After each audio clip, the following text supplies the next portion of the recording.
Promoting your blog and videos. Unfortunately, blogging is not as simple as build it and they will come. Although regularly posting on Instagram and on YouTube will help this.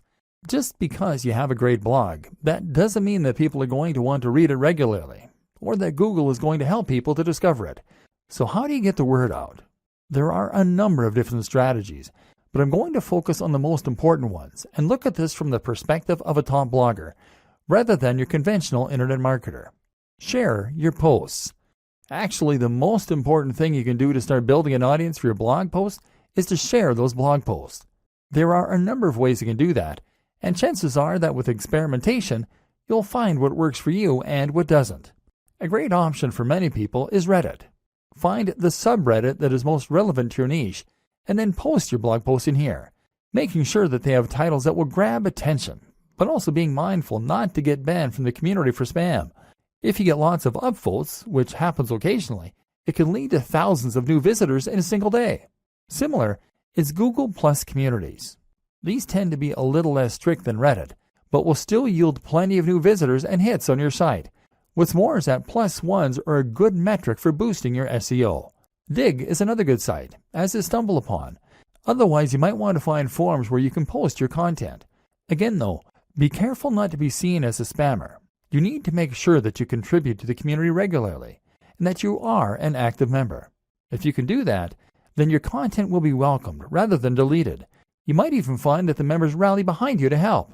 Make a mailing list. Finally, make sure you have a mailing list. This is a way to make sure you are capturing the details of each new person that visits your site so that you can market to them later on. This way, you can share what you're doing and promote your new posts directly in their inbox, which is much more direct and personal than going through social media. Influencer marketing and guest posting. One of the most powerful ways to get more people to visit your site is with influencer marketing. This means that you're going to exchange links with other big players in your niche, or give each other a shout out. This happens on YouTube a lot, where one creator might make a video featuring another, and then they do the same thing in exchange. Either way, influencer marketing allows you to gain access to a huge audience that someone else has gone to the trouble of building. If you try and contact the top blogger in your niche, then of course you can expect to be told where to go. But if you choose someone at a similar level as yourself, then you can help each other and then build up from there. Even if they're smaller than you, you can still help each other. This is also why it's such a good idea to attend networking events as a blogger. If you do this, then you can find people to work with and make a much bigger impression by speaking in person. This way you become almost real friends, and they will feel practically obligated to answer your emails and help. Similar to influencer marketing is guest blogging. Here, you simply create a free guest post to give to another blog, and the only proviso is that they have to include a link back to your site, often with a short bio if they publish it. This means writing content and then reaching out to big blogs. Again, start a little smaller and work your way up, and don't be afraid to ask. If you're passionate about what you do, then you'll be surprised how often you get a good response. Again though, this is why it's so important that you know and love your topic, and that your site looks professional. Top brands don't want to associate with lesser brands. SEO. I'm not going to go into detail about this here. This is not a training on SEO, but suffice to say that if you want your site to do well, then a little search engine optimization certainly doesn't hurt. Spend some time learning the basics of SEO, and make sure that your on-page content is up to scratch. Don't cram keywords though, and don't write for the search engines. Write for your audience. And just make sure that you are naturally using related language and ideally the occasional synonym or keyword. It doesn't hurt to do some basic research about what kinds of things people are searching for in the niche either. Make sure your pages load quickly and are responsive for mobile too. The plugins and theme section of this training should have helped with that. The most important part of SEO is to have a diverse and organic looking backlinks profile and to get links from the biggest sites you can. Ideally, you want links from sites that Google trusts, and you can see this by looking at which sites Google features in its news section. If you can't get links from them, then get links from people that they have linked to. Think of this like a game of degrees of separation. Combine this with links that you acquire from people who want to share your content because it is of such high quality. This is why it's so important to write for people and not bots. Nothing beats real links from real people. One last tip. One last tip when it comes to marketing is to look after your fans. If you've ever read the book 1000 True Fans, then you'll know the concept that having a number of true fans can be enough to promote your business and ensure it's a massive success. Answer messages and look after each and every person that shows an interest in your brand. This is what you've been working for, so why would you ignore them? Creating your brand.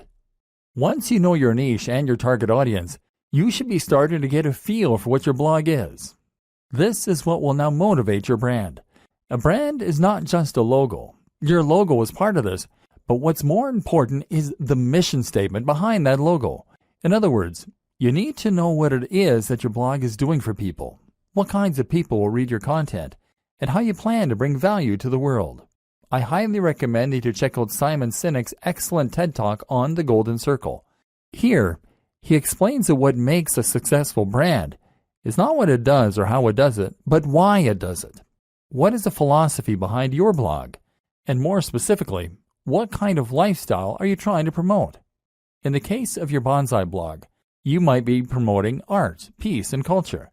If you have a blog about fitness, then your mission statement might be helping people to lead a happier and healthier life, filled with new experiences and positive energy. Or it might be a place for iron warriors to toughen up and talk about weight training.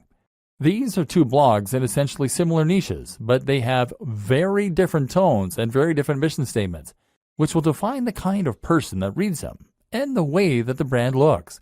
Knowing your mission and making sure that this is present in everything you do is crucial for having a successful blog. Why?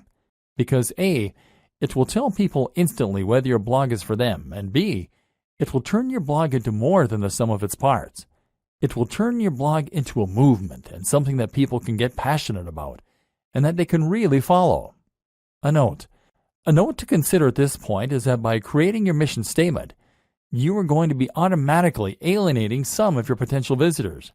Your blog can't appeal to everyone, and if it did, then it wouldn't be particularly interesting for anyone.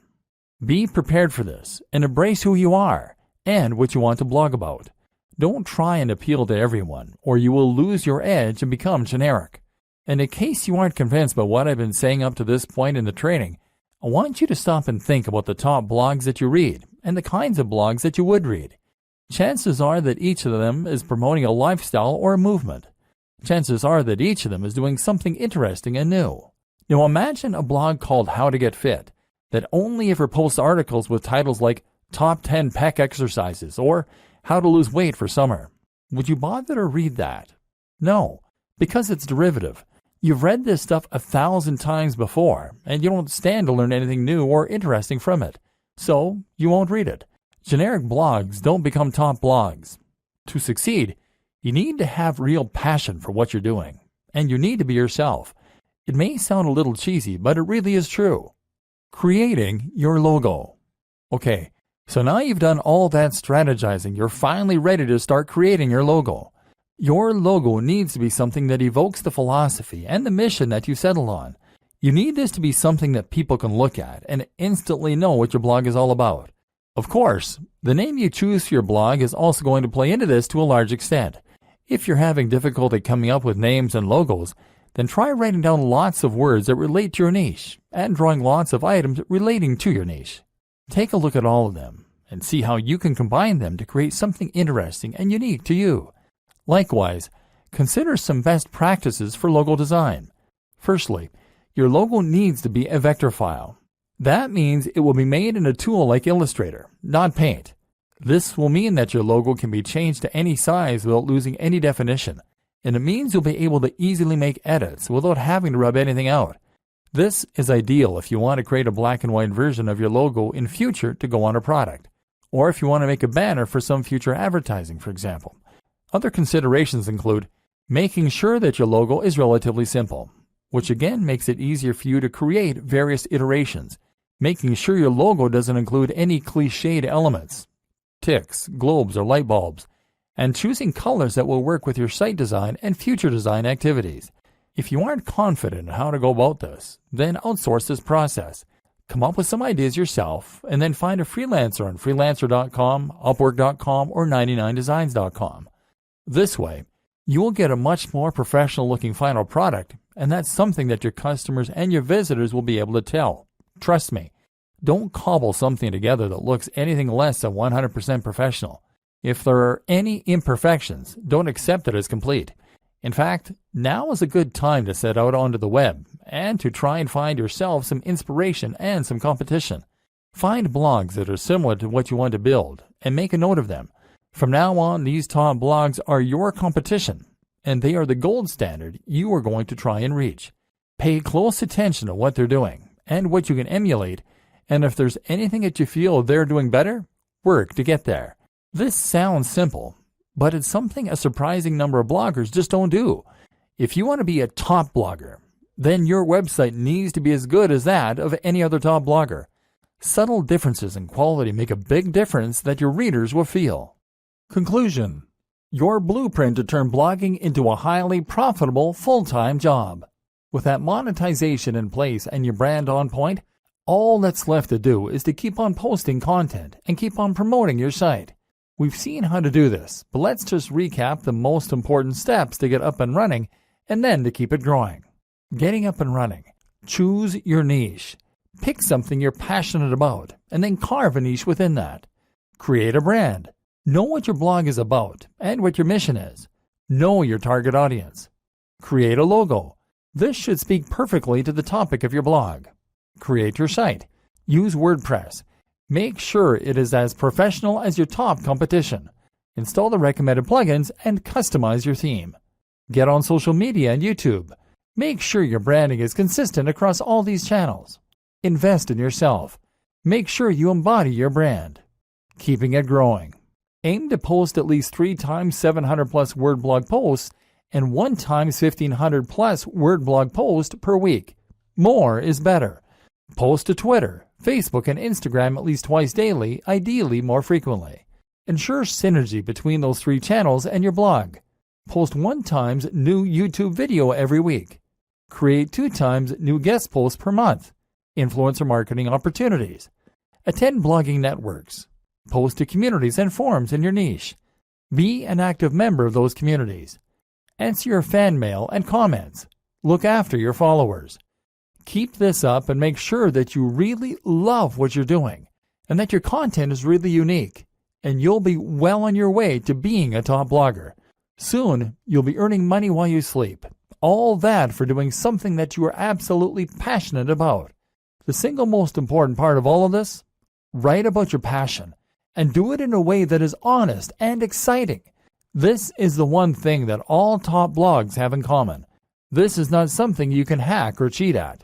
And anyway, why would you want to?